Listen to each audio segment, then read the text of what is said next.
What's the meaning of associate?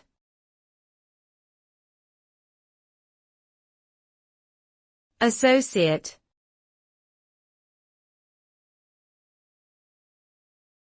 Associate.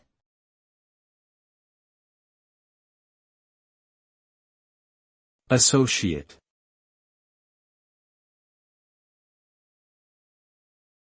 Associate.